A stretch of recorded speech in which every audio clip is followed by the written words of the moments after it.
श्री गोपाल कृष्ण भगवान की जय। श्री दत्तात्रेय महाराज की जय। श्री चक्रपाणी महाराज की जय। श्री गोविंद प्रभु महाराज की जय। सर्वज्ञ श्री चक्रधर स्वामी की जय।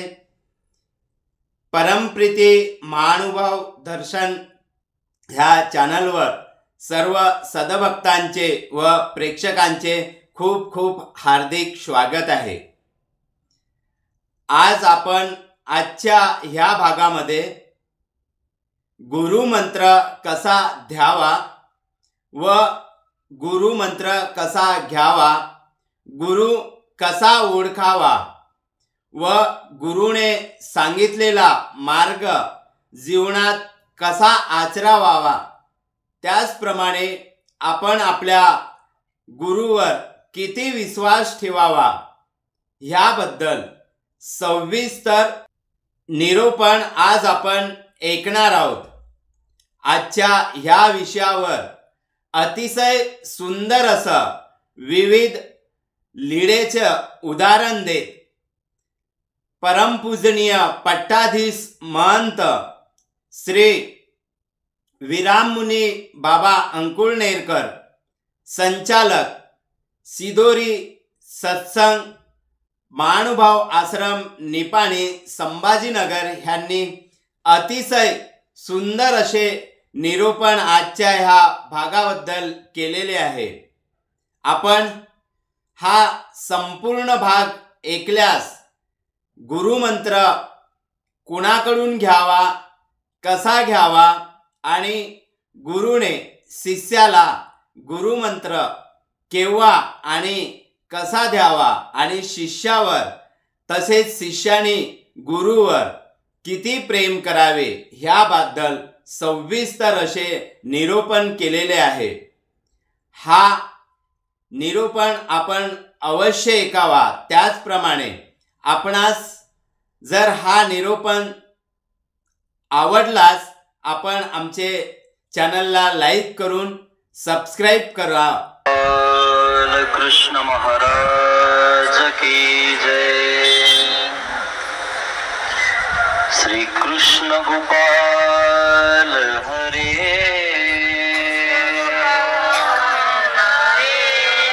दीन दयाल हरे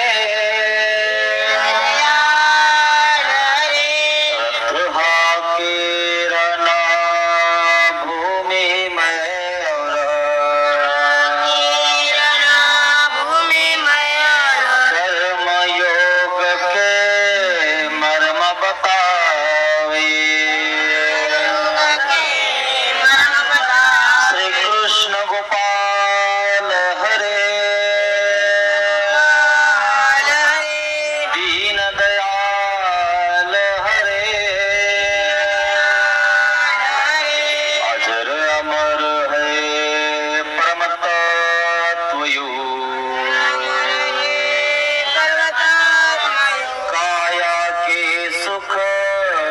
समझावी।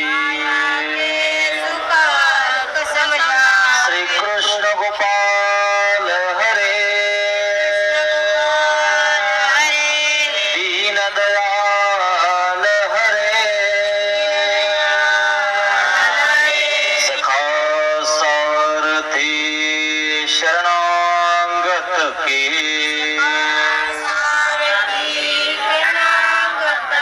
सदा प्रीतपाल हरे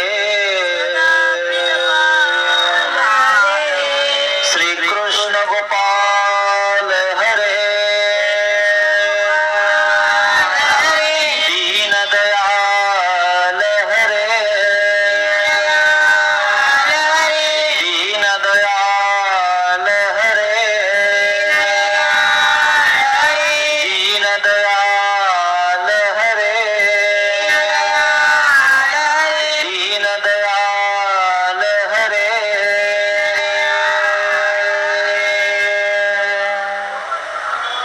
दीन दयाल हरे।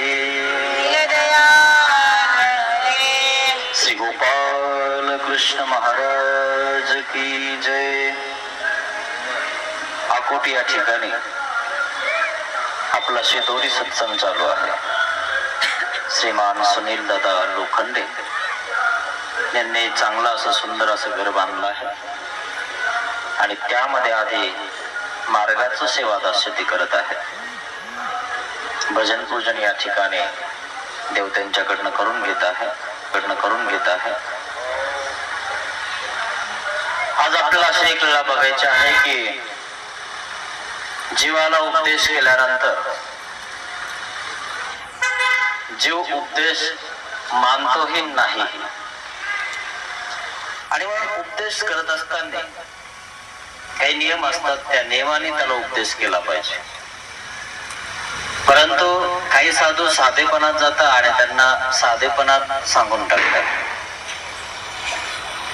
आणि मग साधेपणात सांगितलं की ते मानत नाही आणि मग विशेष प्रकारे सांगितलं की मग ते मानतात. वास्तविक उपदेश तोच आहे, मंत्र तोच आहे, फक्त सांगताना त्यांनी उपाधी एकाने झाडली आणि एकाने नाही झाडली. आणि म्हणून काय झालं, ज्यांनी साधेपणात सांगितलं तोच मंत्र त्यांनी घेतला नाही आणि तोच मंत्र तदनंतर त्यांच्या शिष्याने उपाधी झाडून सांगितला आणि मग तो म्हणतो हा मंत्र तुम्हाला एक जण आधीच सांगितला आणि मग तो शिष्य म्हणतो बाबा हे माझ्या गुरुला माहितीये की मला माहितीये हा शिष्य मंत्र. आणि मग ती कथा सांगायला सुरुवात करतो तो गोविंद चंद्र राजा. सुंदर कथा आहे आणि मग उपदेश करत असताना त्या ठिकाणी कुठलाचा उपाधी झाडावा आणि मग त्याला उपदेश करावा किंवा ज्यांना उपदेश घ्यायचा आहे त्यांनी श्रद्धा भावपूर्वक घ्यावा. दंभेश घेतल्यानंतर तो बीज मंत्र तुम्हाला उगत नाही, मग श्रद्धा भाव युक्त तो घ्यावा जेणेकरून तो मोक्ष मार्गाचा रस्ता आपल्याला सापडतो. अशी ही कथा आज आपल्याला बघायची आहे. गोविंद चंद उपदेश जाळंधरी अवज्ञा कथना. गोविंद चंद उपदेशो जाळंधरी अवज्ञा कथना.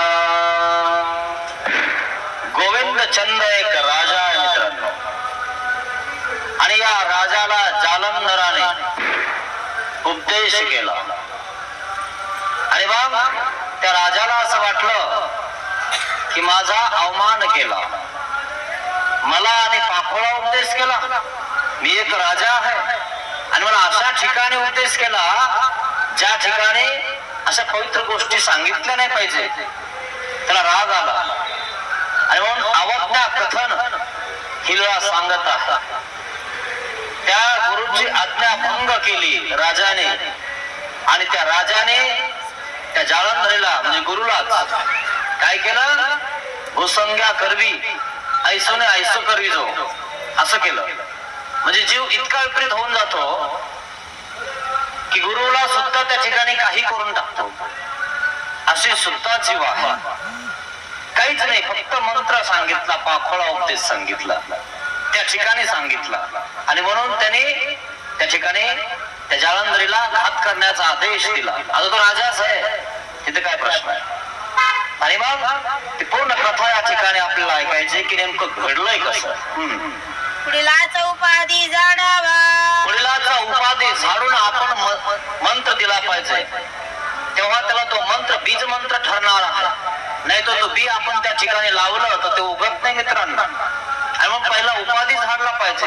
आणि मग तुम्ही जर शेतकरी असाल तर पहिल्यांदा काय करावं लागते, आधी त्या शेतीतलं गवत काढावं लागते आणि मग गवत काढल्यानंतर त्यामध्ये पेरावं लागते, त्यातल्या सगळ्या काशा काढाव्या लागतात. आणि जर समजा तुम्ही पेरलं नाही, त्याच्यामध्ये नांगरलं नाही, डोंगरलं नाही, काहीच केलं नाही तर त्या ठिकाणी तुम्ही बी लावलं तर ते उगवणार नाही मित्रांनो. आणि मग पहिल्यांदा उपाधी झाडावा आणि मग आपला मंत्र सांगावा, उपदेश द्यावा. हे गोष्टी गोसावी सांगितली. हे गोष्टी देवाने सांगितलेली आहे, कथा सांगितलेली आहे देवाने. सर्वज्ञ म्हणतले देव काय म्हणतात? गोविंद चंद राजा. यावर कथा सांगायला सुरुवात केली देवाने की गोविंद चंद राजा एक होता. जालंधरी गोविंद चंद त्याचे या नगरासी आला. जालंधर नावाचा एक नाथपंथी जोगी प्रसिद्ध आहे. मग तो जालंधर एका नगरामध्ये आलेला आहे. कोण्या? गोविंदचंद राजाच्या नगरामध्ये त्या ठिकाणी पोहोचला. राजधानीच्या गावामध्ये त्या ठिकाणी पोहोचलेला आहे. आता कोणी एक साधू आणि संत आणि जोगी आणि वैराग्य असल्यानंतर तो गोविंदचंद राजा त्या ठिकाणी आकर्षला आणि तो गोविंदचंद राजा त्या जालंधराची सेवा करण्यासाठी धावला. इतकी सेवा कारण वैराग्याला बघून त्या ठिकाणी सेवा भाव वाढतो माणसाचा. मग चांगली गोष्ट आहे. परंतु जो वैरागी होता त्यानेही वैराग्यपणातच उपदेश दिला आणि म्हणून त्या ठिकाणी अशी भानगड झालेली आहे. मग जो जोगी आहे त्या ठिकाणी त्या जोग्याची भक्ती सेवा भाव राजा करत आहे. इतकी सेवा करत आहे राजा. आता तो राजा म्हणलं काय पाहायचं काम नाही, पण त्या गुरुची सेवा राजा बुडग घेऊन सुद्धा स्वभावाला जात होता. इतकी सोय इतकी त्या ठिकाणी सेवा करत होता तो राजा गोविंदचंद राजा त्या नगरामध्ये. जालंधरी आला म्हणून गोविंद चंद तया सांगू आला. जालंधर आलेला आहे म्हणून गावामध्ये नगरामध्ये तो राजा जालंधराचं स्वागत करण्यासाठी नगराच्या बाहेर पोहोचलेला आहे. आणि जालंधर त्या ठिकाणी जोगी येत आहे गावामध्ये. अतिशय हर्ष उल्हासाने स्वागत करून आपल्या घरी आणलेले, राजवाड्यात आणलेले स्वागत केलेलं या नगरामध्ये. काही पदार्थ दर्शन केले. काही पदार्थ म्हणजे मौल्यवान पदार्थ वगैरे वगैरे जे काही दान देता येईल, वस्तू दान देता येईल असं त्या राजाने जालंधरीला दान दिलेला आहे. मग प्रार्थने समारंभे आपले आवारा. आणि मग प्रार्थना केलेली आहे, गुरुजी तुम्ही आमच्या आवाराला चला, आमच्या राजवाड्यात चला, आम्हाला तुमच्यावर सेवा दास्य करायचं आहे. राजमंदिराशी तयासी घेऊन.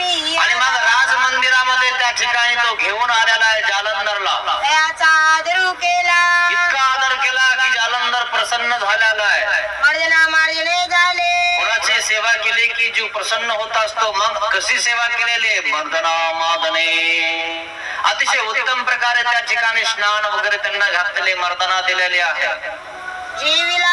आणि मग हे सगळं झाल्यानंतर भोजन संपन्न केलेलं आहे, मोठं ताट आणलेलं आहे आणि जालंधरला त्या ठिकाणी जेवायला दिलेलं आहे. आणि मग तो जालंधर त्या ठिकाणी झोपलेला आहे. आणि मग त्या ठिकाणी तो जोगी जालंधर त्या ठिकाणी तो राहत आहे. बहुत भक्ती केली. आता अशा प्रकारे भक्ती करत आहे राजा त्या जालंधराची. मग एक दिवस करतो का? नाही, तो राजा असून रोज करतोय मित्रांनो. आपण राजा आहे नाही काहीच नाही, तरी आपल्याला त्या ठिकाणी शुक्रवार आणि गुरुवार हेच आपल्याला कळतं. एरवी दिवस आपले कुंकड जातं आपल्यालाही कळत नाही. आणि म्हणून त्या ठिकाणी रोज आपण जे करतो ना ते रोज केलं पाहिजे. अशा प्रकारे तो राजा असून सुद्धा त्या जालंधराची त्या जोगियाची तो रोज पूजा करत आहे. मग एक दिवस काय झालेला आहे, तो जालंधर जेवलेला आहे, भोजन वगैरे संपन्न झालेलं आहे. आणि जालंधर त्या ठिकाणी काय झालेलं आहे, त्याच्यावाली सेवा भाव बघून प्रसन्न झालेला आहे. वा काय सेवा करतो राजा माझ्यावाली, प्रसन्न झाला. जो सेवा करतो ना त्याच्यावर गुरु प्रसन्न होत असतो.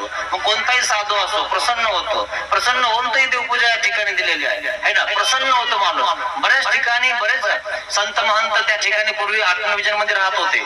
आणि मग आठवण करता करता असेच कोणी घरामध्ये वगैरे कोणी भजक असेल, कोणी यजमान असेल त्यांच्याकडे जात होते.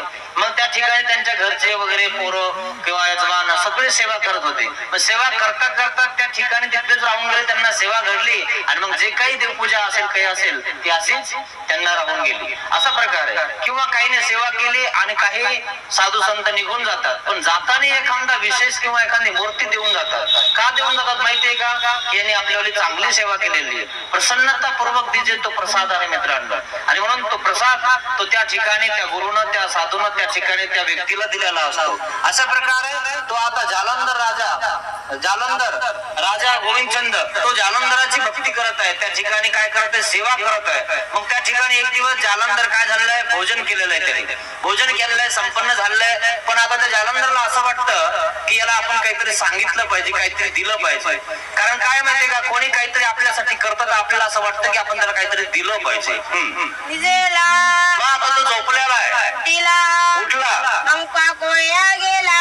मग आता त्या ठिकाणी काय झालेलं आहे, जालंधर पाखोळा गेलेला आहे, आपला डब्बा घेऊन बाहेर दिशेला बसण्यासाठी गेलेला. ऐसा गोविंद चंद सागर घेऊन परंतु जालंधर म्हणजे तो गुरु जोगी तो निघाला, परंतु गोविंदचंद राजा होता. गोविंदचंद राजा असून सुद्धा त्या जालंधराची त्या जोगियाचा काय पाखोळा म्हणजे तो गुडघं घेऊन तो डब्बा घेऊन आपल्या गुरुची सेवा करण्यासाठी निघत होता, संतांची सेवा करण्यासाठी निघत होता. एक राजा असताना सुद्धा त्याचा अभिमान नाहीसा झाला होता मित्रांनो. आणि म्हणून आपल्या गुरुपती आपल्या संताविषयी आपल्या महंताविषयी आपला अभिमान नाहीसा करून आपण त्यांची सेवा केली पाहिजे. वास्तविक पाहता गोविंदचंद राजासारखे आपण काही राजे नाहीये, आहे का नाही, पण तो राजा आहे, त्याच्यात राज वैभव आहे, ऐश्वर्य आहे, सगळं काही आहे, सैनिक आहेत, सगळं आहे. पण हे सगळं सोडून तो जालंधराची सेवा करत आहे. जालंधराला बाहेर बसायला जायचंय, दिसायला जायचंय, हातामध्ये डब्बा घेतलेला आहे गोविंदचंद राजाने. गुरुजी चला मी आपल्या सोबत येतो, मी डब्बा घेतो. मग आता त्या ठिकाणी ते स्वभावाला बसलेले आहेत, दिशेला बसलेले आहेत. आणि मग दिशा त्या ठिकाणी संपन्न झाल्यानंतर पाणी त्या ठिकाणी डब्यातनं टाकत आहे गोविंदचंद राजा हातावर. आता जालंधरला असं वाटलं की माझ्यासोबत हा डब्बा घेऊन येतो, इतकी माझी व्यवस्था करतो, किती सेवा करतो, तो प्रसन्न झाला ना. कोणता गुरु प्रसन्न होणार नाही इतकं केल्यानंतर. मग आता जालंधराकडे त्या ठिकाणी वेगवेगळ्या प्रकारचे ज्ञान होते, ते आगमिक साधक होते. मग जालंधरला असं वाटलं की या गोविंदचंदाने मला काहीतरी विचारलं पाहिजे काय, मग मी याला सांगेल, निरूपण करेल, याला प्रवचन देईल, काय विचारल्याशिवाय सांगू सुद्धा नाही. आणि मग त्या ठिकाणी त्यांनी सांगितलं नाही बरेच दिवस, परंतु तो प्रसन्न झालेला आहे. आता प्रसन्न झाल्यानंतर गोविंदचंद राजाला जालंधर म्हणतो की बाबा आम्हाला काही तू विचारत नाही, काही विचार आम्हाला, मी तुला काही उपदेश करेल, या जन्मरूप चक्रातून कसं मुक्त व्हायचं हे तुला सांगेल. अशा प्रकारे त्यांच्या परीने तो म्हणत आहे. काय म्हटलं, आम्हाला उपदेश तुम्ही विचारला नाही. गोविंदचंद म्हणतले, गोविंदचंद काय म्हणतो, आजी गुसाई मुख उपदेश, आजी गुसावी मुखे उपदेश कहो. गुसावी मला उपदेश सांगून द्या म्हणे, तुम्ही मला उपदेश करून द्या, मला उपदेश घ्यायचा आहे. आणि तो प्रसन्न झाला जालंधर. आणि जालंधराने म्हटलं उपदेश का घेत नाही, घेऊन टाकणं. आणि तो म्हटला ठीक आहे ना, मला घेऊन टाकायचा उपदेश. आणि मग त्या ठिकाणी जालंधराने त्या ठिकाणी उपदेश मंत्र दिला, सांगितला. बाबा बस म्हणे खाली. आता पाखोळा उपदेश आहे. ज्या ठिकाणी स्वभावाला बसलेला आहे त्या ठिकाणी घाण आहे, आणि त्या ठिकाणी हा पाणी टाकत आहे हात धुण्यासाठी. आणि तितक्यातच हात धुता धुता तो जालंधर म्हणतो मला काही तू विचारत नाही, मला विचारलं नाही, काही उपदेश वगैरे घेतो की नाही. आणि मग तशा टायमाला पाणी टाकत आहे, हा हात धुत आहे. आणि अशाच टायमाला तो म्हणतोय ठीक आहे मला उपदेश घ्यायचा आहे म्हणे, सांगा ना मग कोणता उपदेश आहे. आणि लगेच सांगून टाकला ना उपदेश. आता अशा अवस्थेमध्ये त्या ठिकाणी त्या राजाला उपदेश करणं हे काही योग्य नाहीये. पण जालंधराच्या मनात काहीच नाहीये ना, कारण जालंधर तो वैराग्य होता ना. आणि मग वैराग्य उपदेश त्या ठिकाणी त्याला दिला, पण त्याला भावला नाही ना, तो उपाधी म्हणतो होता ना, तो राजा होता ना. आणि एका राजाला उपदेश करत असताना कशा प्रकारे करावा हे जालंधरला माहिती होतं. परंतु जालंधर म्हटलं जाऊ दे, आता हा इतका सेवा करतोय तर आपला दोष कशाला घेईन. एखाद्या व्यक्तीला असं वाटतं किंवा इतका जर सेवा करतो, भाव याचा चांगला आहे, तर आपल्याविषयी याचा भाव चांगलाच असणार आहे, आपला दोष कशाला घेईन.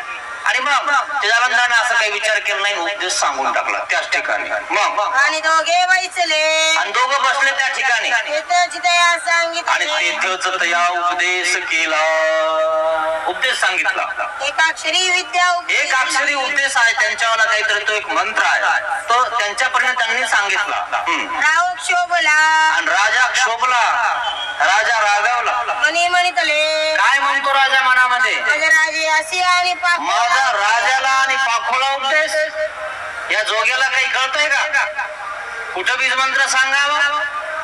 राजा क्षोभून गेला. असा बीज मंत्र मला स्वभावाच्या ठिकाणी दिशेला गेल्यानंतर हात धुतानी हा जोगी सांगतो. राजा त्या ठिकाणी रागवलेला.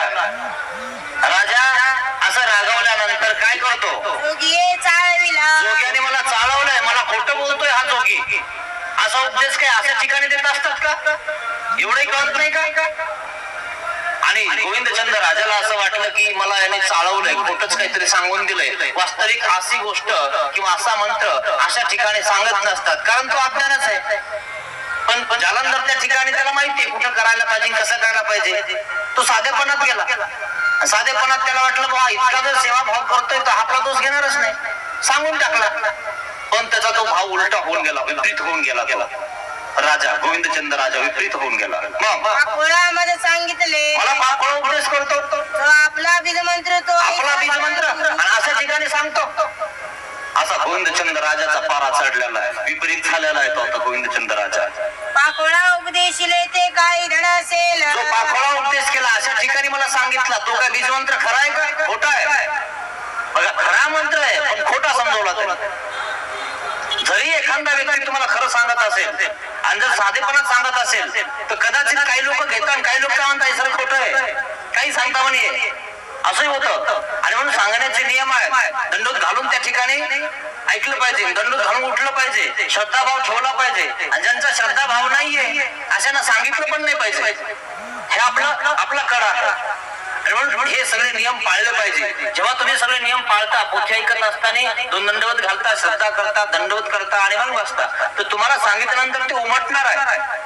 आणि मग जे तुम्ही घेतलंय 1 घंट्यामध्ये आणि मग पुन्हा 2 दंडवत घातलेले आहेत आणि 2 दंडवत घालून पुन्हा आपण गुरुजीला पुन्हा सगळ्यांना दंडवत केलेले आहेत. जे तुम्ही ऐकले ते तुमच्या डोक्यात राहतं, नाही ते खोक्यात जातं. खोक्यात काय असतो? कचरा. आणि आपल्याला कचरा आपल्या डोक्यातला काढायचा आहे म्हणून तर आपलं शास्त्र ऐकायचंय. परंतु अंगर अशिस्त झाली. साधेपणामध्ये त्या ठिकाणी जालंधराने गोविंदचंद राजाला उपदेश देऊन टाकला. अहो पण तो कचऱ्याचा डब्बा आहे ना, पहिला कचरा काढायला पाहिजे होता ना. पण कचऱ्याच्या डब्यामध्ये त्या ठिकाणी चांगली वस्तू ठेवून दिली. आता तो घेईन का? तो मला आणि अशा कचऱ्याच्या ठिकाणी उपदेश सांगितला, तो उलटा झालेला आहे. आणि म्हणून आधी डोक्यातला कचरा काढला पाहिजे, नम्रता धारण केली पाहिजे.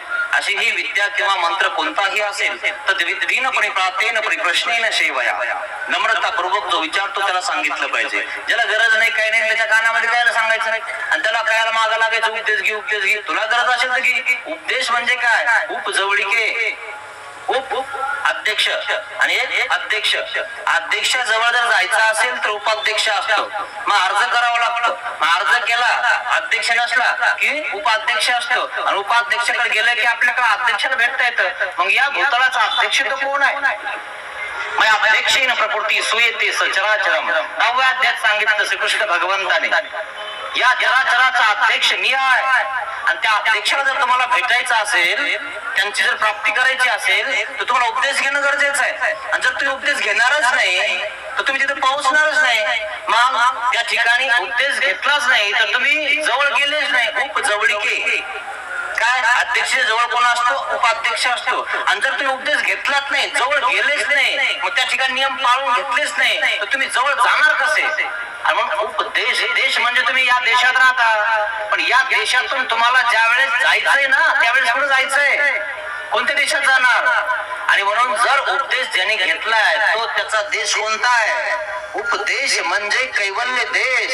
त्या कैवल्य देशात तो जातो. केव्हा जातो? गुरु विना ज्ञान नाही आणि गुरु विना हा संसार तरी ना तरतो का? गुरु विना संसार तारला जात नाही मित्रांनो. आणि म्हणून उपदेश जवळ गेलं पाहिजे देवाच्या, आणि देवाच्या जवळ जो आहे त्याचा उपदेश घेतला पाहिजे. देवाच्या जवळ कोण आहे? संत महंत साधू यांच्या जवळ जाऊन त्यांच्याकडनं आपण उपदेश घेतला पाहिजे. आणि मग ज्या देशात राहतो त्या देशामध्ये 11 विधीचं अनुष्ठान केलं पाहिजे. आणि मग त्या देशात आपल्याला देहाच्या पालटी जायला मिळेल. नाही तर आपल्याला कोणत्या देशात जायला मिळेल? नरक एक देश आहे, कैवल्य एक देश आहे, स्वर्ग एक देश आहे, मोक्ष एक देश आहे. असे जसे तुमचे देश आहेत ना असे वेगवेगळे देश आहेत मित्रांनो. आणि म्हणून उपदेश जर अध्यक्ष जो भूतलाचा अध्यक्ष श्रीकृष्ण भगवंत आहे त्याच्या जवळ जायचा असेल तर आधी आपल्याला उपदेश घेणं गरजेचं आहे. आणि मग तो जालंधर राजा आहे. जालंधर त्या ठिकाणी त्या राजाला सांगतोय की बाबा तू आम्हाला काही उपदेश विचारत नाही. कारण एखाद्या व्यक्तीची, एखाद्या संताची कोणी सेवा करत असेल तर त्या संताला असं वाटतं की आपला शिष्य देवाकडे गेला पाहिजे, मोक्षाला गेला पाहिजे.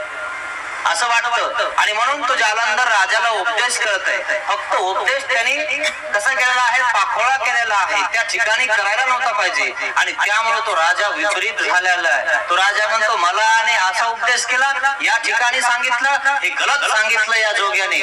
राजा विपरीत होऊन गेलेला आहे. मग संगीत बोलाविला. मग राजाने आदेश दिला.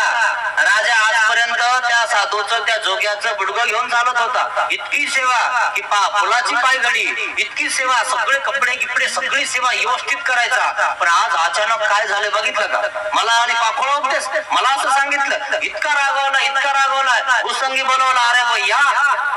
सेनापतीला बोलवलं, अरे या म्हण लवकर, या धरा म्हणे या जोग्याला. काय धरा आणि पुरून टाका, नाही तर मारून टाका म्हणे.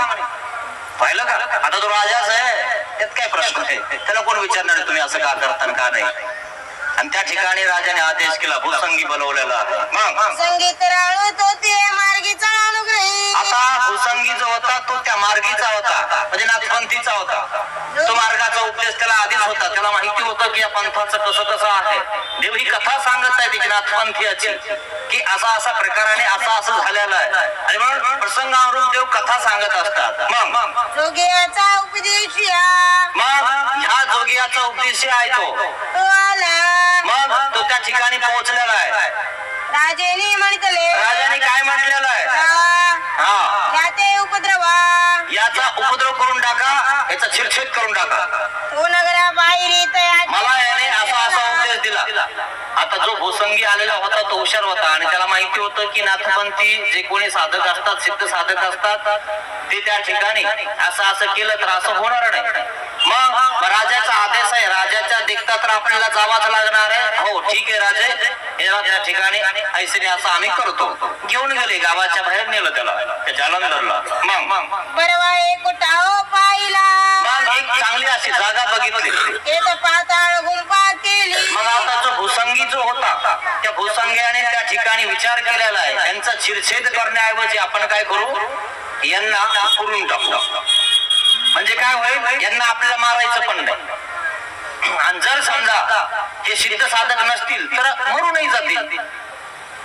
राजाने आपल्याला सांगितले मारायचं, चिरछेद करायचा. परंतु भूसंगी हुशार होता. भूसंगीनं त्या ठिकाणी मोठा एक खड्डा खणला. त्या ठिकाणी एक अशी समाधी सारखं त्या ठिकाणी केलेला आला. व्यवस्थित त्या ठिकाणी असं एक घर केलं आतमध्ये जमिनीमध्ये. आणि मग जालंधरला त्या ठिकाणी त्या भूसंगीनं विनंती केली, म्हणजे जोगी आपण या ठिकाणी आसन धरा, आपण या ठिकाणी बसा. आता जालंधर त्या ठिकाणी काही सिद्ध साधक होते. मग भूसंगी काय म्हणतो, गुसाई तुम्ही इथं आसन धरा, या ठिकाणी बसा. खड्डा खणलेला आहे आतमध्ये जमिनीमध्ये आणि त्या ठिकाणी तो जालंधरला सांगत आहे आपण या ठिकाणी बसा. मी तुमच्यावर चिरछेद करणार नाही, कारण राजाची ऑर्डर आहे की तुम्ही चिरछेद करून टाकायचा, पण मी करणार नाही. मग हा बाबा, तो आता जालंधर म्हणतो ठीक आहे, तो भला, ठीक आहे, तो बोलो, बरं झालं मला तो या ठिकाणी बसायला सांगितलं. आता अशा वेळेस संत काय म्हणतात बघितलं का? आता एखादा संत राबून गेला असता, मला आणि असं करतो, मला आणि या ठिकाणी पुरतो असं म्हटलं असता, हे ना, किंवा माझ्यावर चिरछेद करतो असं म्हटलं असता. परंतु तो संत शांत होता. तो एक प्रकारे त्या ठिकाणी त्याच्यावर सिद्ध साधक होता ना, त्याच्याकडे सगळं होतं ना, आणि म्हणून त्याला माहिती आहे ठीक आहे, बघू ना यांचं काय आहे तर हे कुठपर्यंत पोहोचलेले आहेत. आणि मग त्या ठिकाणी तो आसन धरतो, त्या ठिकाणी तो बसून जातो. मग त्या ठिकाणी वर फरची वगैरे लावल्या, व्यवस्थित त्या ठिकाणी पॅक केलं सगळा ती खोली. मग माती घातली आणि मग वर माती टाकलेली अशी व्यवस्थित त्या ठिकाणी, ओळखू सुद्धा येत नाही की या ठिकाणी कोणाला पुरलेला आहे. आणि मग वरती लिंपून घेतलेलं आहे सगळं, कोणालाच ओळखू येत नाही. असं सगळं समस्तळ करून टाकलेली ती जमीन, त्या ठिकाणी काहीच नाहीये असं झालेलं आहे.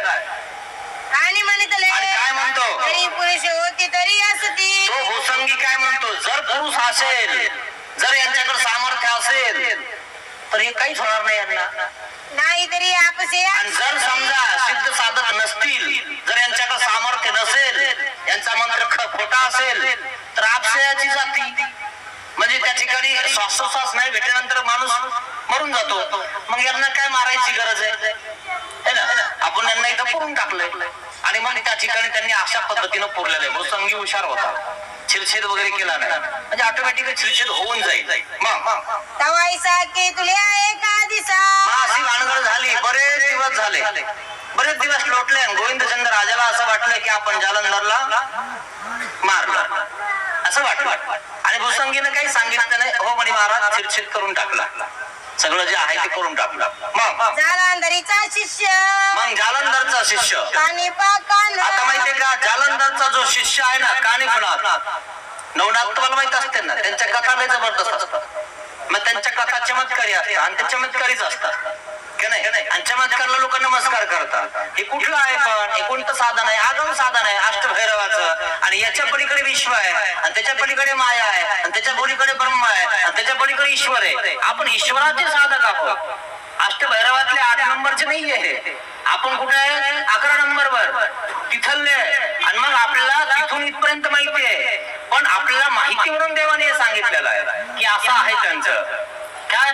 पण मग उपदेश कसा करावा हे सांगण्यासाठी देवाने ही कथा सांगितलेली आहे की कसा उपदेश केला पाहिजे, आपल्या बीजमंत्र त्या ठिकाणी कसा टिकला पाहिजे. नाही तर आपण कोणाच्या घरी गेलो किंवा काही केलं, घ्या उपदेश, त्याला वाटते घरी न आलेले बरे आपल्या, आहे की नाही. त्याला इच्छा झाली पाहिजे, त्यांनी घेतला पाहिजे. एखाद्या वेळेस आपण म्हणतो सहज घेऊन टाका, आणि जर समजा असं म्हटलं आणि त्याने घेतलं तर चांगली गोष्ट आहे त्याच्यावरती, पण त्याच्या मागे लागून त्याला उपदेश दिला नाही पाहिजे. त्याचा उपदेश त्याला झाला पाहिजे.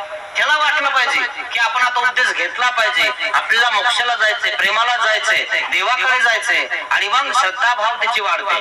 जबरदस्तीनं कोणतेही काम होत नाही. मग असं झालं ना, आता जालंधरला काय वाटलं की आपल्या शिष्याला काहीतरी देऊन जावं, आणि तो म्हटलं घेऊन टाका उपदेश. आता त्याने घेऊन टाकला, पण झालं उलट का नाही, विपरीत झाला तो. उलट जालंधरला त्याने छिरछेद करायला सांगितला. मग भूसंगी बोलवला, भूसंग्या करून त्या ठिकाणी भूसंगी हुशार होता आणि म्हणून त्या ठिकाणी खड्डा करून पुरून टाकला. मग असा प्रकार झाला. मग आता जालंधरचा शिष्य, जो जालंधर आहे त्यालाही शिष्य आहे. मग जालंधरचा शिष्य कोण आहे? कानिफनाथ. माहिती असेल तुम्हाला कानिफनाथ कोण आहे वगैरे वगैरे. मग आणि गोरक्ष मार्गी भेटले. आणि एक गोरक्ष होता. हे नवनाथ आहेत, जालंधर, कानिफनाथ, गोरक्ष वगैरे वगैरे अजून आहेत नऊ. मग त्या ठिकाणी कानिफनाथ आणि गोरक्ष, आता कानिफनाथ आणि गोरक्ष चालले होते एकदा. मग हे शास्त्र संवादिता दिले. आणि मग एकमेकांमध्ये ते शास्त्र चर्चा करत होते. शास्त्र चर्चा करत असताना एकमेकाला त्या ठिकाणी ते विरोधित आहेत, त्या ठिकाणी प्रतिप्रश्न करत आहेत. काने म्हणितले, काना काय म्हणतो? तेरा गुरु भगमुखी. अरे तुला काय माहितीये का म्हणे, तो हा गुरु भगमुखी पडलेला आहे. गोरक्षनाथाला म्हटला. मग गोरक्षने म्हणितले, गोरक्ष काय म्हणतो? तेरा गुरु गोरी. अरे तू हा गुरु गोरी मे गाडिया खाली जमिनीत गाडून टाकलाय. आणि ते जे दोघही होते ते सिद्ध साधक होते, त्यांच्यापर्यंत त्यांनी खरंच सांगितलं. आणि दोघांना त्या ठिकाणी कळलं की हा यांनी सांगितलं बरोबर, यांनी सांगितलं बरोबर.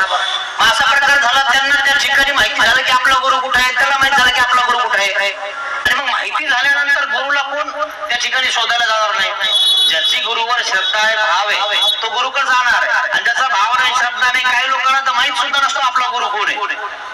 कधी फोन नाही, कधी मिस कॉल नाही, काहीच नाही. उपदेश घेतला बस, काही घेणं नाही. आहे की नाही. मग असं नाही ना, एकदा वर्षाला तरी त्याच्या ठिकाणी आपण त्या ठिकाणी जायला पाहिजे. प्रेमाचा धागा बनवून त्या ठिकाणी आपलं पोतं व्हायला पाहिजे की नाही, किंवा सुखदुःखामध्ये विचारलं पाहिजे. मग तसं या ठिकाणी आता हे शिष्य दोघं आहेत, दोघांचे 2 शिष्य आहेत. आणि मग या दोघांना त्या ठिकाणी आपल्या गुरुची शुद्धी करायची आहे. आणि मग त्या गुरुची शुद्धी करण्यासाठी एकमेकाने सांगितलेले तुझे गुरु इथं आहे, आणि तो म्हणतो तुझी गुरु इथं आहे. मग हे शुद्धी करायला निघालेलं आहे. जा धाड म्हणे तुझ्या गुरुला पहिले तू, मग चर्चा कर माझ्यासोबत. तसेचे आपल्या गुरुचे शुद्धीशी आणि मग त्या ठिकाणी आपापल्या गुरुच्या शुद्धीसाठी दोघंही निघालेले आहेत. कानगुरीचे परसोन तेथ बंगाल देशासी. मग आता कानाने काय केलेलं आहे, त्या ठिकाणी ते परिसलेलं आहे की गोरक्षाने सांगितलेलं आहे की तुझा गुरु भगमुखी पडिया. आणि मग काना बंगाल देशामध्ये त्या ठिकाणी पोहोचलेला आहे. कानिपाकान तो रूपाधिक. मग कानिफ कसा होता? कानिफ असा तसा नव्हता. कानिफ आपल्या गुरु सारखा राहत नव्हता. गुरु कसा राहत होता? वैरागी राहत होता. इतका वैरागी की अंगावर एकच कपडा गुरुच्या. आणि गुरु असा साधा भोळा कुठेही फिरायचा. मग आता जालंधर असा वैराग्य होता, पण जालंधरचा शिष्य कानिफनाथ असा तसा नव्हता. तो कसा होता? 1400 त्याचे 1400 700 शिष्य होते. त्या सवे 700 मग त्याच्यासोबत 700 डमरू वाजवणारे होते. मग आता इतके 700 डमरू जर सोबत वाजले तर कसा आवाज होईल है ना. थोडासा बँड वाजला तर कसं वाटतं माणसाला, बापरे काय आवाज आहे, कोणता गुरु आला, कोणता देव, कोणाची मिरवणूक आहे, वाटतं की नाही. आता तो कानिफनाथचे शिष्य जेवढे आहे की नाही, 700 शिष्य, 1400 शिष्य, 1400 शिष्यामध्ये त्या ठिकाणी डमरू हातामध्ये, गुरु आपल्या मधामध्ये चालत आहे आणि सगळे शिष्य डमरू वाजवत आहे. मग अंतराळी वाजती. कशी चालतात माहिती पुन्हा ते अंतराळी, आकाशातून चालतात, जमिनीवर चालत नाही. पाहिलं का त्यांचं कसं आहे. आणि असं चालत असताना त्या ठिकाणी वाजत असताना अवघडच इकडे कोण शोभणार नाही, नमस्कार करणार नाही चमत्कारला. आता या गुरुंना चमत्कार काही दाखवलं नाही, पाखोळा उपदेश देऊन टाकला, झालं उलट. खरं नाही. मग 700 भूमंडळी. आता 700 खालून चालायचे आणि 700 वरतून चालायचे आणि तो डमरू वाजवायचे आणि मधामधून कानिफनाथ चालायचा. आता पाहायचं काम आहे की नाही. 700 700 1400 खरं की नाही. आता इतकी मिरवणुकीला आपल्या कधीच नसतात, जेवायला असतात, खरं की नाही. मग मिरवणुकीमध्ये मिरवणूक आली सगळे येतात. मग विचार करायची गोष्ट आहे. आता एक गुरु असा आहे, कानिफनाथ असा आहे आणि कानिफनाथाची वर शिष्य अर्धे, खाली शिष्य अर्धे, मधात हा चालतो आणि तो ताफा दिसतो. आता असा ताफा दिसल्यावर कोण शोभणार नाही. मग ऐसा ते आचा यावा देखील. आता असा यावा देखील म्हणजे त्या ठिकाणी येत आहे ना तो गुरुला शोधण्यासाठी. आता गोविंदचंद राजाच्या त्या राज दरबारामध्ये त्या ठिकाणी हा ताफा आला. आता तो वाद्य वाजत आहे ना, आपण बोलतो नाही काय, वाजायला लागले की आपण जरा खिडकीतून डोकून बघतो काय बोज. तसं याने आपल्या राजवाड्यातून डोकून बघितलं, म्हणजे कोण आलं, लयच वाजू राहिलं आज, काय भानगड आहे. आणि मग ते पाहिलं. मग आणि राव शोभला. राजाने पाहिलं म्हणे 700 वर आणि 700 खाली आतमध्ये हे काय गुरु आहे म्हणे जबरदस्त आणि काय मोठं आहे म्हणे. जीव काय उपाधिक शोभे. आणि हे कोणाचे शिष्य माहिती का, जालंधरचे. त्याच्या घरी आधी त्याचा गुरु येऊन जाईल. जर गुरु म्हणला ना तू असं कर तर तो गुरु, तो शिष्य काही बी करून टाकल. पण ह्या गोविंदचंदाने त्या जालंधरला तीर्थेत करायला सांगितलंय आणि त्याचा शिष्य असा आहे. मग त्याचा शिष्य जर असा आहे तर गुरु कसा असेल, काही प्रश्नच नाही ना. याच्या गुरु शिकेलेला तो. मग आता शिष्य जर असा आहे तर गुरु मोठाच असणार ना. पण गुरुनं आपला सामर्थ्य दाखवलं नाही, चमत्कार दाखवला नाही. गुरु साधा होता, साधेपणात गेला, वैराग्य होता, पण त्याच्याकडे सामर्थ्य आहे. म्हणून तर त्या ठिकाणी तुम्हाला कळणार आहे लिळा सांगताना की नंतर काय होते. असा गुरु पाहिजे म्हणे आपल्याला असं गुरु पाहिजे. तुम्हाला सांगतो काही लोकांना असंच वाटतं म्हणे बाबा आपल्याला गुरु करायचं म्हणे, असाच पाहिजे गुरु, नाही तर असा मळक्या कपड्यावाला वैरागी हे नको म्हणे आपल्याला. अरे भाऊ ते तर खरे, तिथे धर्म आचरतात, पण त्या ठिकाणी काही शब्द असे, कारण आता दुनिया कशी आहे ना, इंद्रियार्थ असले त्यांना बरोबर. तसं झालंय राजाच. तो राजाच आहे, मोठाच आहे, ऐश्वर्य संपन्न आहे, पण त्या ठिकाणी त्याला वाटलं असा गुरु करायला पाहिजे म्हणे आपण, आपल्याला असा गुरु शोभतो म्हणे. सर्वज्ञ म्हणतले देव काय म्हणतात, जीवपाधिक शोभे. जीवपाधिक शोभे, जीवपाधीला शोभतो देवाने वचन सांगितलं. मग आपण सर्व चतुरंग दळेसी. मग आता एवढा मोठा त्या ठिकाणी तो कानिफनाथ आपल्या दळेशी सोबत येत आहे. तर राजाला असं वाटलं हा आपल्या राज्यवाड्यामध्ये, आपल्या नगरामध्ये प्रवेश करत आहे. तर राजाने काय केलं माहितीये का, राजाचं सगळं सैन्य काढलं, वाद्य काढलं आणि त्या ठिकाणी कानिफनाथाला आणायला गेला. म्हणे गुरुजी म्हणे आमच्या वाड्यात चला. आता राजा आहे ना तो, आता येणारच ना. त्या सावमा गेला. सावमा नगराच्या बाहेर जाऊन भाड्याला ताफा त्या ठिकाणी राजाचा त्या ठिकाणी पोहोचलेला आहे आणि तिकडनं कानिफनाथाचा ताफा येत आहे, शिष्यासोबत तो कानिफनाथ येत आहे. आणि मग मध्यभागी नगराच्या बाहेर त्या ठिकाणी भेट झालेली आहे. आदेश करोनी पदार्थ. आणि मग त्या ठिकाणी आदेश केलेला आहे, त्यांच्या परिचय त्यांना दंडवत केलेला आहे. आणि मग त्या प्रकारे आल्यानंतर काही भेट असतात, जसे आपण सुपारी वगैरे देतो ना, श्रीफळ वगैरे नारळ, तशा प्रकारे त्या गोविंदचंद राजाने त्या ठिकाणी कानिफनाथाला भेट वस्तू दान दिलेला आहे, भेट दिलेल्या आहे. उपाधीने कुणी संतोषला. आणि मग एवढी मोठी उपाधी बघून तो गोविंदचंद राजा संतोषला. वाह काय गुरु आहेत म्हणे. अंतकरणी म्हणतले. अंतकरणामध्ये काय म्हणतो तो गोविंदचंद राजा, हे गुरु करू, हे गुरु करू म्हणे. आपला गुरु चांगला भेटलाच नाही म्हणे आजपर्यंत, असा गुरु पाहिजे म्हणे आपल्याला. बघा बघा आता मनाची इच्छा झाली की नाही, मनामध्ये पाहिजे माणसाच्या मनाची इच्छा पूर्ण झाली पाहिजे तेव्हा तो गुरु करतो. नाही ते एखाद्याला किती पण गुरु कर तो म्हणतो मी सुरू करन अवघड आहे. त्याला गुरु कर म्हणायची गरजच नाही पाहिजे, त्याला आपल्या त्या ठिकाणी याच्यावरच गुरु कर वाटला पाहिजे. मग हे उपदेश ते सत्यमेव, हे जे सांगतील ना ते सत्यमेव जयते, हे सगळं खरं आहे. पा जीवपाधिक शोभे. आता हा बी तोच सांगू राहिला तो बी तोच सांगू राहिला, पण जीवाचं काय उपाधी असली नाही. हे खरे सांगता मला, मग हे काय खोटं सांगता का? माहितच नाही ना खरं काय खोटं काय. मग राहुळ गृही आदी करोनी अवघे नगर शृंगार, आणि मग त्या ठिकाणी कानिफनाथ येणार आहे म्हणून सगळं नगर शृंगारलेलं आहे. जिकडं तिकडे रांगोळ्या, जिकडं तिकडं त्या ठिकाणी सगळ्यांना ताट घेऊन उभा केलेला आहे की आता आपल्याला आपल्या कानिफनाथाची त्या ठिकाणी पूजा करायची. आणि मग महा उत्सव तयार केलेला आहे, खूप मोठं जंगी स्वागत केलेलं आहे कानिफनाथाचं. मंगळ महाउच्चाव खूप मंगळ असा महाउत्सव केलेला आहे त्या ठिकाणी. थोरे समारंभे गाजत वाजत आणि मग थोर समारंभ वाजत गाजत नाचत त्या ठिकाणी राजवाड्यामध्ये त्या ठिकाणी कानिफनाथाला आणलेला आहे. आम्हाला राजमंदिराची आता मग वेशी द्वारामध्ये राजमंदिराच्या द्वारामध्ये त्या ठिकाणी कानिफनाथ पोहोचलेला आहे. अपार आदर केला, अपार आदर केलेला आहे, खूप आदर केलेला आहे, खूप श्रद्धा भाव त्या ठिकाणी ओतलेली आहे त्यांच्या पायामध्ये. आसने देऊन पूजा विधी आणि मग त्या ठिकाणी आसन केलं आणि त्या ठिकाणी पूजा द्रव्य त्या ठिकाणी दान केलेलं आहे कानिफनाथाला. आणि काय म्हणतात आदेश गुसाई गुसाई मोकू उपदेश कहो. आता त्या ठिकाणी राजवाड्यामध्ये आलेला आहे तो कानिफनाथाने. आल्यानंतर त्या ठिकाणी तो राजा गोविंदचंद काय म्हणतो, मला मंत्र घ्यायचा आहे, मला उपदेश घ्यायचा आहे. कोणाला म्हणतोय? कानिफनाथाला म्हणतोय.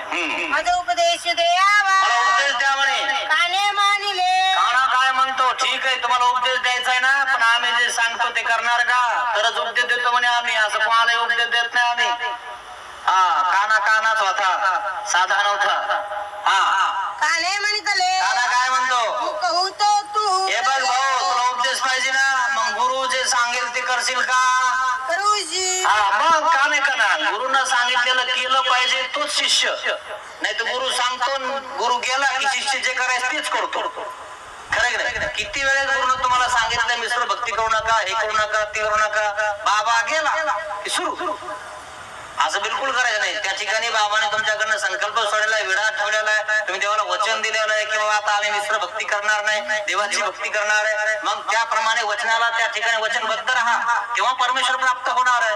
मग तशा प्रकारे तो कानिफनाथ काय म्हणत आहे गोविंदचंदाला, हे बघ भाऊ तुला उपदेश देतो, तू करणार आहे, पण मी जे सांगतो, जे वचन देणार आहे, तू मला एक वचन दे की मी जे सांगणार ते तू करणार. मग ते म्हणजे ठीक आहे, तुम्ही जे सांगणार ते नाही करणार.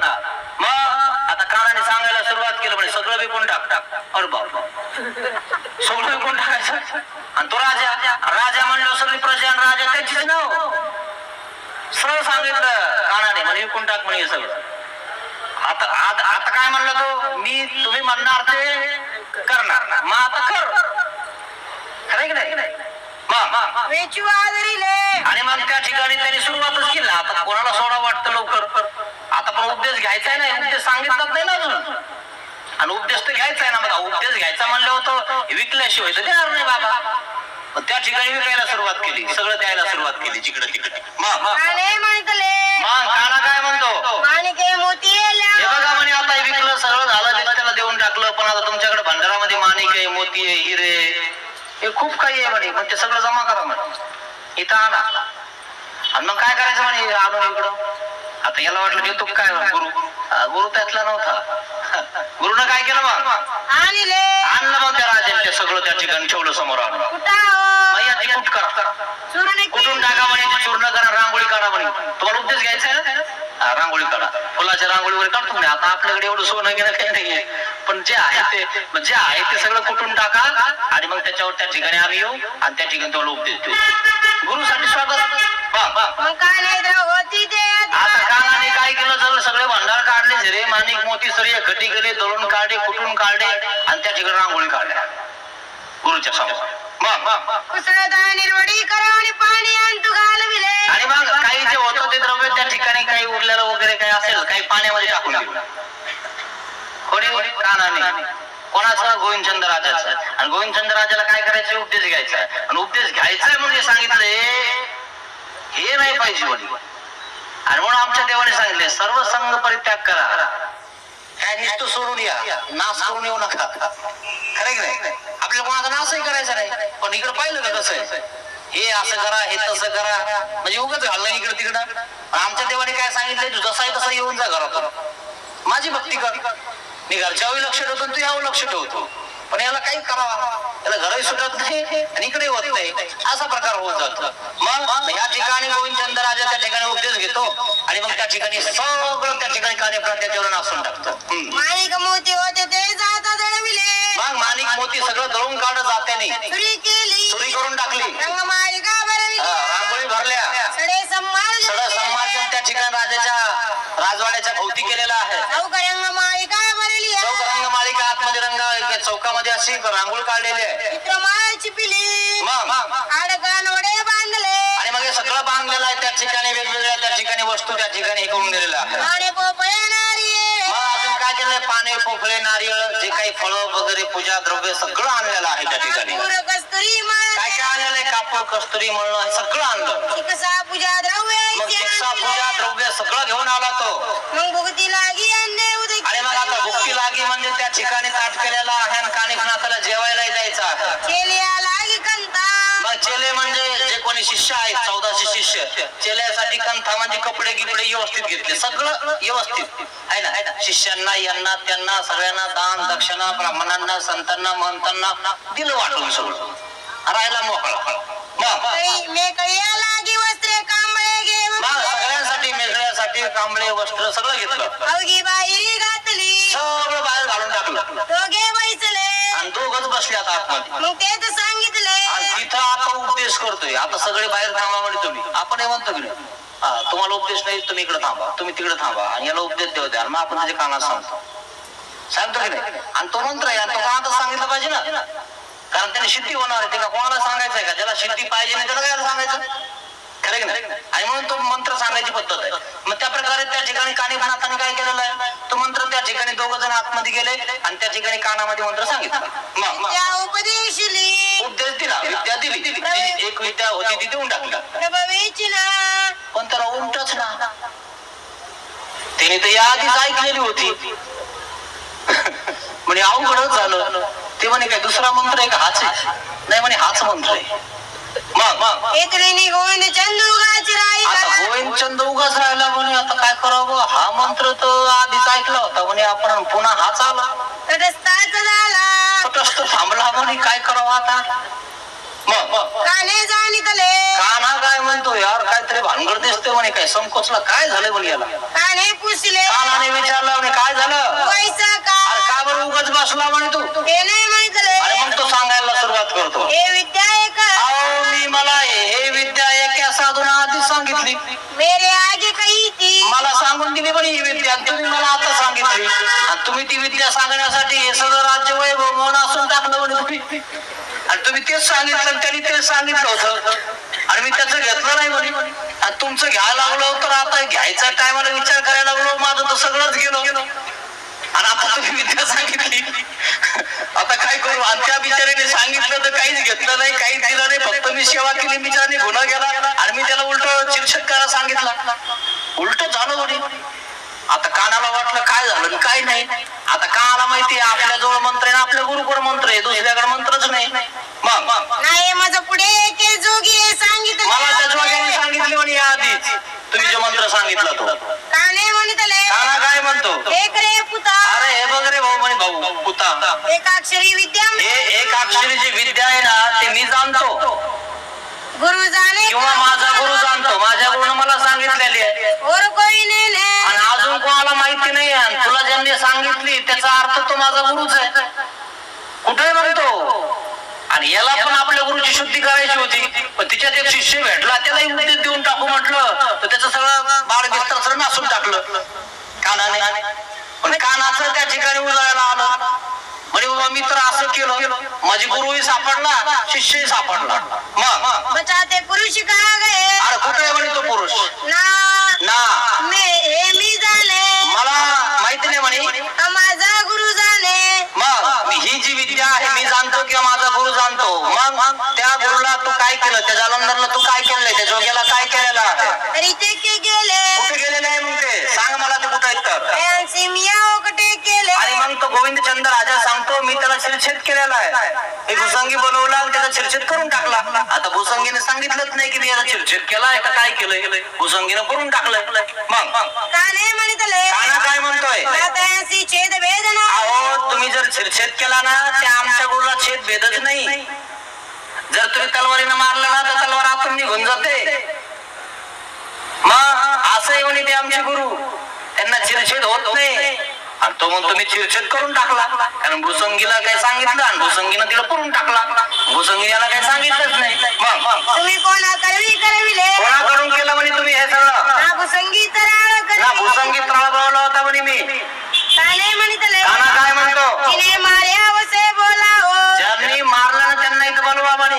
कोण आहे तो? मारिले तर आपण त्याला एक घाबरट सुटली तिकडं म्हणे बाबा या आपण रिकामच काम केलं, गुरुच्या फांद्यात पडलो, याला पुन्हा बोलवलं. मग म्हणे या जालंधरला असं केलं. आता राजा हा गुरु, आता गुरु बी त्या ठिकाणी सामर्थ्यशाली आणि राजा बी त्या ठिकाणी संपन्नशाली. त्या ठिकाणी तो घाबरला म्हणे भुईसंग आला, तळाला तो आला. आणि मग काय झालं, काने भुसंगी तराळ बोलाविला बोलवलं तो तळा बोलवला त्या ठिकाणी. विचारलं असे तू काय केले अरे बाबा त्या जालंधर जोग्याला मी सांगितलं होतं की ओकटे करायचं, तर मग तू काय केलं? त्याने म्हणतले आणि मग त्याने सांगितलं ना विकार होईल हे बघा म्हणे मला काही करू नका, मी खरं सांगतो. तरी सांगे ना जर तुम्ही जर मला उगाच काही मागा लागणार तर मी काय सांगत नाही म्हणे, मला माफ करा, मी असे असे सगळं सत्य कथा सांगतो मी काय केलं त्या जोग्यासोबत. मला सांग म्हणे तुला अभय दिलेला आहे, तुला काही करणार नाही आम्ही. त्याने म्हणतले आणि मग सांगितलं इथं साधक त्यांची छेद वेद बघा मी त्या मार्गाचा उपदेशी आहे आणि सिद्ध साधक जे असतात ना त्यांना छेदभेद होत नसतो. म्हणून म्हणून व्यवस्था सांगितली, मी त्यांना पुरून टाकला. सिद्ध साधक जर असतील तर जिवंत राहतील, नसतील तर मरतील. आणि तुम्ही मारायला सांगितलं होतं म्हणे, मग मारायचं कशाला म्हटलं यांना, है ना? सिद्ध साधक नसतील तर मरतील असा प्रश्न करून मी त्या ठिकाणी पुरून टाकलं म्हणलं. मग आता हे गोविंदचंद्र राजा आणि कानिफनाथ त्या ठिकाणी पोहोचले. कुठं? ज्या ठिकाणी पुरलोय तिथं. मग संगीची स्थान न कळे आता भुसंगीला ओळख ना, बरेच दिवस झाले ना, नेमकं पुरलोय कुठं? पुरलं इतक्यामध्ये पण नेमकं कुठं पुरलोय? खांदावं लागलं इकडं तिकडं तिकडं इकडं.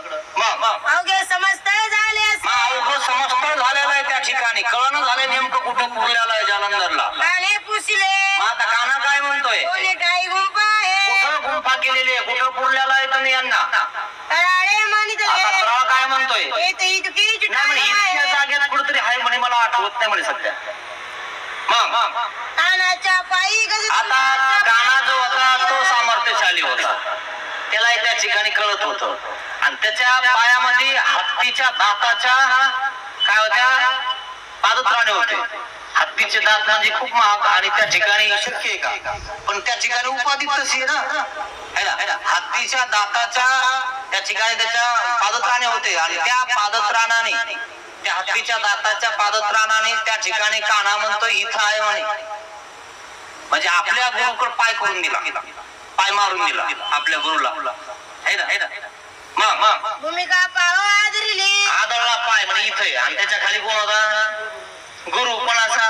कानाचा. म्हणजे काय झाला? अविधी. कानाला बी अविधी झाला आणि गोविंदचंद्रला झाला. आणि म्हणून गुरुला कधी वापस बोलू नये, गुरुची आज्ञा पाळली पाहिजे.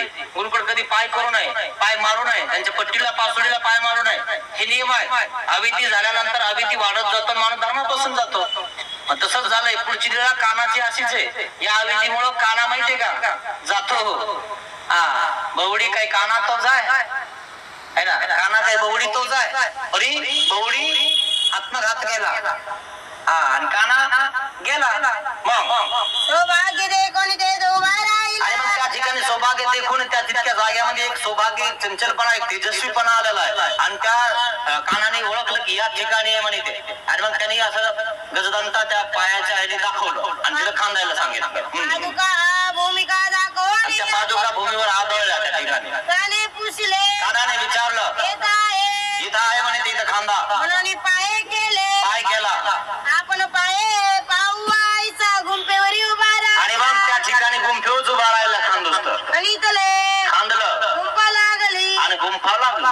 मग गुंपा उघडली गुंफा उघडली पाटिया काढल्या आणि पाट्या काढल्या, फरच्या बाजूला काढल्या तो काष्टी लागली आणि मग आता काष्टी लागलेली. अशा प्रकारे ते जालंधर जोगिया त्या ठिकाणी, नाथपंथी जोगिया त्या ठिकाणी बसलेले आहेत आणि खूप खूप त्याच्यावर कपाळावर अशी एक तेज आहे आणि त्या तेजावर इतकं राग आहे की बस इतका राग आहे की जर डोळे उघडले रे उघडे, टाळी जर उघडी रे उघडी, एखाद्याला भस्म करून टाकणार. मग कोणाला भस्म करणार?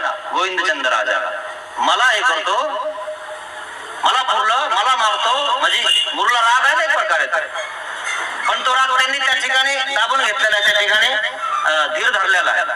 पण राग तर आहेच ना. मग काने पाहिले, कानाने बघितलं त्या ठिकाणी टाळी लागलेली आहे दृष्टीशी कोप असे आणि मग दृष्टीमध्ये दृष्टी मिळून बघितलं की या दृष्टीला कोप आहे. पाटव्या घालविली पाट्या घाला म्हणे, टाळी उघडू नका, उलट होऊन जाईल म्हणे, तिथं खूप राग आहे. आणि ते माझे गुरु आहे, म्हणजे विचार करा तेही सामर्थ्यशाली आहे. मग राया पुसले, राजाला विचारलं साई तुझं खूप विद्या, तुला ज्या वेळेस विद्या सांगितली त्यावेळेस तुझा वेश कसा होता? तुझे खूप शृंगार कैस कसा शृंगार होता? काय काय तू घातलेलं होतं? कसा तुझा आकार होता? आणि ज्या वेळेस तू या जोगियाला, या गुसायाला उपदेश विचारला त्यावेळेस तू जसा होता ना तसा एक पुतळा तयार कर लोखंडाचा. मग तो कहा सांग म्हणे. तू तेरवा कैसा शृंगार आणि मग सगळा शृंगार विचारला, याने सांगितलं की तुने काने लोहाचा गोविंद. आणि मग जसा शृंगार होता तशाच प्रकारचा गोविंद चंद राजा लोखंडाचा तयार केला. कैसी वस्त्र नेसविली, तसेच वस्त्र त्या लोखंडावर, त्या पुतळ्यावर नेसवल्या गेलेले आहे. कैसाचे शृंगार मग पाटिया उघडली. आणि मग तसाच शृंगार त्याच प्रकारे व्यवस्थित जसंच बसणं त्या ठिकाणी उभा केला तो पुतळा. कुठं? त्या गुंफेच्या समोर. आणि ते मग पाट्या उघडल्या आणि मग पाट्या उघडल्यानंतर तो गोविंदचंद राजा त्या ठिकाणी उभा केलेला आहे. मग उभा केला उभा पुढे आपण आडवांगी राहिला. आणि मग तो काना त्या गोविंदचंद राजाच्या त्या पुतळ्याच्या असा आडंगी उभा राहिलेला आहे राव आपण या मांगा उभा आणि केला. राजा आपल्या माग उभा केला. कोण? गोविंदचंद राजा. कारण गोविंदचंद राजाचं चुकलेलं आहे, गुरुला मारलेलं आहे, परंतु भूसंगाने तळाने त्या ठिकाणी पुरलेला आहे आणि तो सिद्ध साधक होता म्हणून पुरलं असून सुद्धा जिवंत होता. मग जिवंत होता. मग त्यांच्या डोळ्यामध्ये राग होता गोविंदचंद राजाचा. गोविंदचंद राजा घाबरलेला आहे आता. राजा असून काय करता? इकडे सामर्थ्य आहे आणि इकडे काय प्रजा आहे, सैन्य आहे. सैन्य काय करणार आहे सामर्थ्यापुढे? एखादं व्यान सोडलं तर काय होणार? मग एक व्यान सोडलं कोरोनाचं तर अजून सुधारणार काय? सगळे म्हणतात देव नाही देव नाही, मग कोरोना नाही का? कोरोना दिसला का?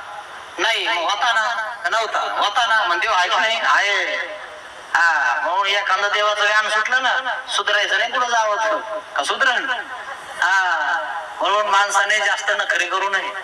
देव धर्म करावा, चिंतन करावा. म्हणून नाही मीच मोठा माझ्याच्या झालं मी केलो, आपल्याच्याने काही होत नाही मित्रांनो. मग इकडे टाळी चेतविली आणि मग त्या ठिकाणी कानाने टाळी चेतवलेली उठवायचा प्रयत्न केलेला आहे. कोणाला? जालंधर जोगियाला. मग आणि दृष्टी तयावरही पडली आणि मग त्या ठिकाणी उठवलं, जागवलं, त्या ठिकाणी टाळी पेटवली आणि दृष्टी मात्र कोणावर पडलेली आहे? त्या लोखंडाच्या पुतळ्यावर पडलेली आहे. मग काय झालं? जालंधरी म्हणितले जालंधर काय म्हणतो? मारो भास गोविंद चंद ऐसे कैसे केले, मारो भास गोविंद चंद ऐसो कैसो केले. हे गोविंद चंदा, मी तुला उपदेश केला आणि तू मला असं केलंस, मला पुरलास, मला शिरछेद करायला सांगितलंस. इतका राग होता आणि जालंधराने आपले डोळे उघडले तेरा भस्म हो रे. आणि जालंधराला सांगितलं. त्या ठिकाणी जालंधर समोर उभा आहे, तो लोखंडाचा पुतळा आहे आणि जालंधराच्या त्या ठिकाणी डोळ्यामध्ये एक आग आहे गोविंदचंद राजाविषयी आणि असं म्हटलं आणि त्या ठिकाणी जालंधर म्हणतो गोविंदचंद राजाने भस्म होऊन जावं.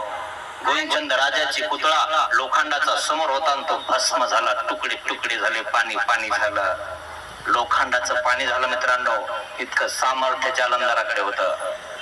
पाणी पाणी होऊन गेलं आणि हे सगळं कानाने केलं. गोविंदचंद राजाला वाचवलं. गोविंदचंद राजा मागे, कानाला माहिती होतं राग आहे गोविंदचंद राजाविषयी आणि कानाने उपदेश दिला गोविंदचंद राजाला, पण त्याच्या आधी दिला होता जालंधराने. पण जालंधराचा उपदेश घेतला नाही गोविंदचंदाने अशा ठिकाणी दिला म्हणून, आणि तोच मंत्र सांगितला म्हणून त्या ठिकाणी कान्हा त्या ठिकाणी म्हणतो तो मंत्र मला माहिती आहे का माझ्या गुरुला माहिती आहे, असा प्रकार झालेला आहे. मग आणि लोहाचा गोविंद चंदू भस्म झालेला आहे, पाणी होऊन गेलं त्याच्यावर सगळं. ऐशी वास पाहिली आणि मग बघितलं गोविंदचंद्राचा भस्म झाला आणि जालंधरला बरं वाटलं. तो कानू पाया लागला आणि मग तितक्यामध्ये ते थोडासा राग शांत झाला, सगळं व्यवस्थित झालं. मग लगेच कान्हा आला, गुरुजी नमस्कार केला. गुरुजी माझा शिष्य आहे ना तो कान्हा जालंधराचा. मग जालंधरी म्हणतले मग जालंधर काय म्हणतो, कानू कानो गबाया अरे तू कधी आलास? काने म्हणतले कान्हा काय म्हणतो, गबाया नाही म्हणे महाराज मी आत्ताच आलो, मी आता आला आत्ताच आलो म्हणे. काय म्हणे महाराज? म्हणून पायावरी डोई ठेवली आणि मग डोकं ठेवलं आपल्या गुरुच्या याच्यावर. काने म्हणतले कान्हा काय म्हणतो, गुसाई गुसाई. गोविंद चंद देव. मग आता आपल्या गुरुला आता आपला शिष्य म्हणतो मला गोविंदचंद राजा पाहिजे, आणि जालंधर काय म्हणतो गोविंदचंद राजा भस्म झाला ना म्हणे आत्ताच. पण आता हे सगळं काय आहे, खोटं नाटक आहे. गुरु सोबत बी त्या ठिकाणी कान्हाने सुद्धा खोटं नाटक केलंय, कारण पुतळा ठेवलेला आहे समोर आणि तो पुतळा जवळ भस्म झालेला आहे. पण मग आता जर गोविंदचंद राजा खरा पुढे आला तर जालंधर ठेवण का, पुन्हा भस्म होईल ना. म्हणून शिष्य कान्हा त्या जालंधरला विनंती करतो म्हणे मला गोविंदचंद राजा पाहिजे, माझा गोविंद चंद द्यावा, गोविंदचंद द्या मला. जालंधरी म्हणतले जालंधर काय म्हणतो, भस्म तो भस्म झाला म्हणे, आता पाहिलं नाही का तो ना तो भस्म झाला की भस्म झाला म्हणे तो. ना तो हा म्हणून गोविंद चंद पायावरी राहतला. आणि मग त्या ठिकाणी सांगितलं असं असं केलेलं आहे आणि आम्ही तो लोहाचा केला होता, हा तुमचा राग आम्ही बघितला होता. आणि लगेच गोविंदचंद राजा पुढे आला, हा लगेच पायावर त्याच्या दर्शन करतो. गोविंदचंद राजा जोगियाच्या जालंधरच्या, माफ करा माझं चुकलं, नम्र होऊन जातो. मग जालंधरी म्हणतले जालंधरी काय म्हणतो, हा कोण हा कोण आहे, भस्म कोणता भस्म कोण झालाय. योग्य व्यवस्था आणि सांगितली, अवघी व्यवस्था सांगितली मागची. जालंधरी म्हणतले जालंधरी काय म्हणतो, भले केले हो. भलं केलं म्हणे तू, माझ्यावर राग होता, रागाच्या भरात गोविंदचंद गेला असता, पण बरं झालं म्हणे तू त्या ठिकाणी लोखंडाचा तयार केला होता. निके केले हो. चांगला विचार केला आणि चांगला त्या ठिकाणी तू याला वाचवलं म्हणे. आयावरी सर्वज्ञ म्हणतले यावर सर्वज्ञ श्री चक्र भगवंत काय म्हणतात, जीव उपाधी शोभे, जीवपाधिक शोभे. जीव उपाधीला शोभतो मित्रांनो, म्हणून अधिकाराचे उपदेश आणि करा. म्हणून ज्याचा अधिकार आहे त्यालाच त्या ठिकाणी उपदेश करायला पाहिजे, ज्याचा अधिकार नाही त्याला बळच उपदेश द्यायला नाही पाहिजे. त्याची इच्छा आहे ना तर त्या ठिकाणी त्याला द्यायला पाहिजे. मग तो मुलगा असो की मुलगी असो, आणि मुलगा असो की मुलगी, मुलगी घ्यायचं म्हणते तुम्ही द्यायचं नाही म्हणता, तर मित्रांनो चांगलं नाही. कोणाच्या क्रियेच्या आड येणं चांगलं नाही. परतारक होऊ नका. एक तर तुम्हाला करणं होईना, तुम्ही दुसऱ्याला करू देना, असं होऊन जाईल, रिकामा काम होऊन जाते. आणि म्हणून ज्याची त्याची इच्छा, जो तो स्वतंत्र आहे आपलं जीवन जगण्यासाठी. मग अविधी तो कान गेला, अविधी तो काना मात्र गेला. गुरुपसी अधिकृती न गुरुपसी त्या बदलावे. ठिकाणी आपण अधिकृतीने वर्तू नये असा प्रकार त्या ठिकाणी सांगितला. आणि कानाने जी जिथं गुफा केली होती त्या ठिकाणी पाय केला आणि त्यामुळे त्याला अविधी झाला. गुरुबुद्धी पुरुषासी हो अविगा. गुरु बुद्धी पाहिजे. काही झालं तर आपल्या गुरुनं आपल्याला शिकवलेलं असतं, त्या गुरुचं रोज सकाळी चिंतन केलं पाहिजे. नाही तर बस आम्हाला या गुरुनं उपदेश दिला आणि काय नाही बाबांचे नाम सांगितले, असं झालं तर झालं आणि आता असंच करता तसंच. अरे तुला नाम सांगितले हेच तर मोठं केलं ना, अजून काय पाहिजे तुला? चांगलं केलं ना त्याने, तुला मंत्र सांगितले, तुला उपदेश दिला, देव दाखवला, मग त्याचे दोष पुन्हा दुसऱ्या बाबाजवळ सांगायचे का? बिलकुल सांगायचे नाही. आमचे गुरु चांगले आहेत, व्यवस्थित आहे, असतात या ठिकाणी. म्हणजे असेल ते दोष गुण आपण त्या ठिकाणी त्यांचे दोष आठवायचे नाही, गुण आठवायचे. रोज सकाळी त्यांचं चिंतन करायचं. 36 प्रकारचे आपले त्या ठिकाणी निमित्त गुरु सांगितले, त्यांचं चिंतन करावं. का त्यांचं नाव आपलं जमत नाही म्हणून त्यांच्या नावाने खडी खायची का? बिलकुल नाही. जमो किंवा ना जमो, पण ते आपल्यासाठी चांगले आहेत. श्रद्धा भाव त्यांच्याविषयी कधीच कमी होऊ द्यायचा नाही मित्रांनो. काही हो आपल्या गुरुवर आपली श्रद्धा कधीही पाहिजे, नाही तर त्या ठिकाणी जायचं आणि त्या ठिकाणी आपण सगळं करायचं. त्यांचं काय असंच आहे तसंच आहे, आमच्या दुर्लक्ष आहे. अरे तू यासाठी गेलता का तिथं? का देव जोडायला गेलता? तुला देव जोडायचा आहे ना, तुला शास्त्र घ्यायचंय ना, शास्त्र घे, देव जोड आणि गुरुची श्रद्धा भाव ठेव ना. आहे ना? त्याच्या विपरीत व्हायला सांगितलं, बिलकुल विपरीत व्हायचं नाही कोणावर. सगळे चांगले, मीच चांगला नाही असंच म्हणायचं. मग अशा प्रकारे गोविंदचंद राजा त्या ठिकाणी वाचला. ही नाथपंथी जोगियाची कथा देवाने यासाठी सांगितली की उपदेश कोणाला दिला पाहिजे हे ना, जी उपाधी शोभतो आणि त्याची उपाधी झाडून त्याला उपदेश दिला पाहिजे. कान्हाने काय केलं, उपाधी झाडली त्या राजाची आणि उपदेश दिला. घेतला ना उपदेश, पण घ्यायच्या टायमाला मंत्र ऐकला मग तो म्हणतो मला हा आधी दिला होता है ना. म्हणजे यांनी दिला काय आणि यांनी दिला काय. एखादा गुरु त्या ठिकाणी खूप त्या ठिकाणी चांगला राहतो, व्यवस्थित राहतो, एखाद्याला वाटतं तसं उपाधी जीव शोभतो आणि मग तो जीव त्यांच्याकडून उपदेश घेतो, घेऊ द्या काय हरकत नाही, पण त्याला तोच मंत्र सांगू द्या, त्याची श्रद्धा बसली ना त्याचा उपदेश घेतला. मग आपण म्हणायला पाहिजे का तुम्ही त्याचा उपदेश करायला घेतला त्याला काय येतं आणि त्याने का दुसरा मंत्र सांगितला का, काय आला पाहिजे याच्यामध्ये सर. त्यांनी तोच मंत्र सांगितला ना, देवच सांगितला ना, कोणाचा का घ्यायना पण देवच सांगितला, देवच करून राहिला ना. उपदेश होणं महत्वाचं आहे ना. नाही माझा घे, मी तुझ्या जवळ असतो असं हे काय हे स्वार्थीपणा कशाला पाहिजे आपल्यामध्ये का नाही. ज्याची श्रद्धा ज्याच्यावर आहे तो त्याच्याकडनं उपदेश घे. मग तो उपाधिवंत असेल किंवा मग वैरागी उपाधिवंत असेल किंवा उपाधिवंत नसेल, श्रद्धा भाव युक्त जो घेत असतो त्याचा धर्म त्या ठिकाणी शेवटच जातो का नाही. तर मग बळच आपण एखाद्याला धरायचं, मी तुझ्या जवळचा आहे, तुझ्या आईवडिलांना माझा उपदेश आहे, माझा तूच घे, तरी कमच का नाही. त्याची श्रद्धा नाही, भाव नाही, त्याला तुम्ही बळच होऊन देणार का. असं करू नये मित्रांनो. त्या व्यक्तीची श्रद्धा भाव तुमच्यावर जर बसत असेल आणि तो म्हणत असेल आणि जर तुमचा तो घेत असेल तर काय हरकत आहे. तुम्ही धर्मच सांगणार आहे ना, काय हा धर्म सांगणार आहे का, दुसरा मंत्र आणला का कोणी कुठून तुम्ही, काही दुसरा मंत्र आहे नाही, तोच मंत्र आहे. मग तोच तो मंत्र सांगितला ना इकडे पण, जालंधराने पण कानाने पण. आणि म्हणून अशा प्रकारे उपदेश दिला पाहिजे, आपणही घेतला पाहिजे. देत असताना कसा द्यायचा आणि घेत असताना कसा घ्यायचा हे यामध्ये सांगितलेलं आहे.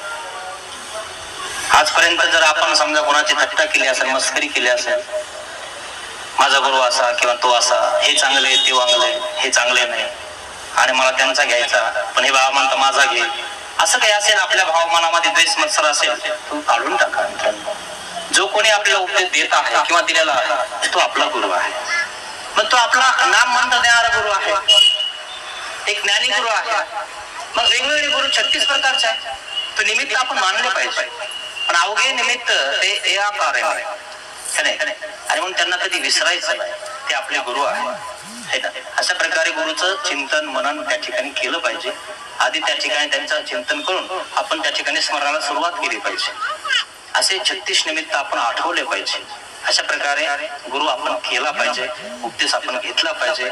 उपदेश गुरु केल्यानंतर आपल्याला मोक्ष मार्गाचा रस्ता सफल होतो मित्रांनो. तुमची इच्छा आहे आजपर्यंत केला नसेल, घेतला नसेल तर देवाला क्षमा मागा. पतित पावन दीन दयाळ दया करी रे स्वामी, अज्ञानाने घडले पातक मनोनी पापिया दया करी रे स्वामी. ज्या मनाने पाप कल्पिले ते मन तुला दिले मी, दया करी रे स्वामी. ज्या वाचेने जना दुखविले ती वाचा तुला दिले मी, दया करी रे स्वामी. देहाने हा कर्म कराया दास तुझा मी झालो, पतित पावन दीन दयाळ दया करी रे स्वामी, दया करी रे स्वामी.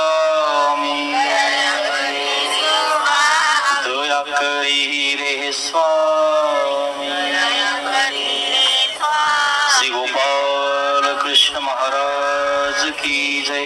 धन्य